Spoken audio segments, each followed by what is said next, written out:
Welcome on into an edition of Warchant TV. I'm Aslan Hajavandi, Director of Digital Media, alongside founder and administrator of Warchant.com, Gene Williams. We're here at the San Jose Country Club in Jacksonville, Florida. First stop of the inaugural Willie Taggart Booster Tour, and it lived up to it, man, right? They were sold out. The energy here was pretty solid once again. Whenever Willie shows up, the people turn out in droves, it seems like.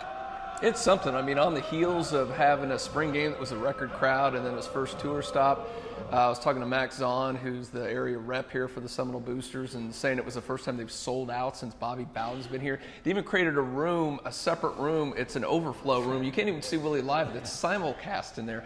That's how much they love Willie Taggart. And you get up there, you know, everybody I talk to here, it's like he's sincere, he's legitimate. He loves being here, you know, and you can't fake that. And I think that's really resonated with the fans. I think, you know, Board of Trustees member Ed Burr pointed out the fact that when they went through the interview process with Willie, one of the things that really stood out to them was the fact that Willie straight up told him in that process, "This is my dream job," and I think we're seeing it paid off the way everyone's not great negotiation tactic. I'm going in there negotiating $1 million contract. Like, you know what? I absolutely love Florida State. It's like that. If I'm his agent, I'm like, no, play it down a little bit. No, he can't. Again, he can't hide it. It's just showing how great this whole thing is. And this isn't the only one that's sold out. A bunch of these tour stops are sold out, or almost all the ones are either sold out or they're close to being sold out. So if he's coming to your city sometime soon, you better get in on it now. So in the last 10 years, Florida State has had a new head coach come in. That head coach has won a national championship, but there hasn't been the sort of turnout at any of these events that's been in the past. I mean, is it the newness? Is it the honeymoon factor? Is there something more to it, do you think?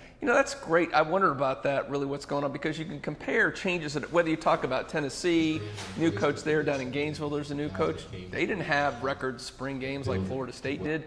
I don't think they're selling out these tours stops like Willie Taggart is. So I think, it's because he is an FSU guy and it's so sincere, and I think there might be a little hangover from the last guy too. I mean, again, not to bring out your horn at Wake Up Warchant for that when you mention the name, but I think there's some hangover factor. This guy is so refreshing and really absolutely loves being here. I think the fans are just eating that up. And Gene caught up with a former basketball coach, Hugh Durham, as well as Andy Miller of the Boosters, to see what their thoughts are in terms of the excitement that they've experienced. My opportunity to spend time with Taggart's been unbelievable. He's a genuine guy. He's friendly, enjoys the spring tour. He connects really well with people.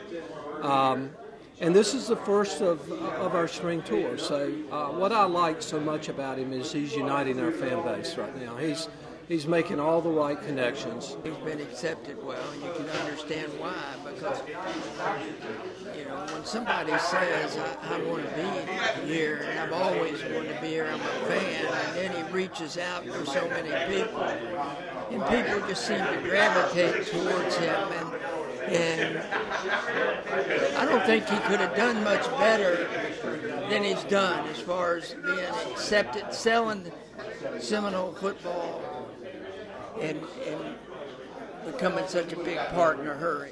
So again, Willie Taggart, the newness is a big factor, but it's also rubbing off on just not the fans, but the people in charge as well. Willie shared some of the thoughts about, you know, he's the new guy, but he has an appreciation for the past that he shared a pretty interesting story about. Yeah, he really did. I mean, you know, bringing Bobby Bowden in for the first practice since he was the head coach, and then bringing all these former players, you know, whether it's Dion, whether it's Derek Brooks, Peter Warwick, I mean, these guys, Charlie Ward, rolling in practice. He said he was shocked that there wasn't more of a reaction like, you know who these guys are. I mean, these were his heroes growing up, and he thinks that, so that he was really dedicated to making sure his players appreciate the past and appreciate the guys that made Florida State Florida State. So I mean, that was really neat to me, that he just was shocked that his players weren't embracing the program like he did. So again, I think that's one reason why we had 300 former players show up to the spring game, because they know this guy knows Florida State. Yep. So Willie's first stop on the Booster Tour. A success. Again, there's an overflow. People were here to see him talk, and we're in a different room watching him on a TV, but nonetheless walked out here with smiles on their faces. We'll have more reaction from this event on Wake Up Warchant, the podcast. So make sure you subscribe to that. Gene will be on it today. Sorry, Corey. He's taking over. I don't know if I can do 5-star, maybe 4.5 star. Humble. He's humble. It's a good thing. He's Gene. I'm Aslan. Thanks for watching.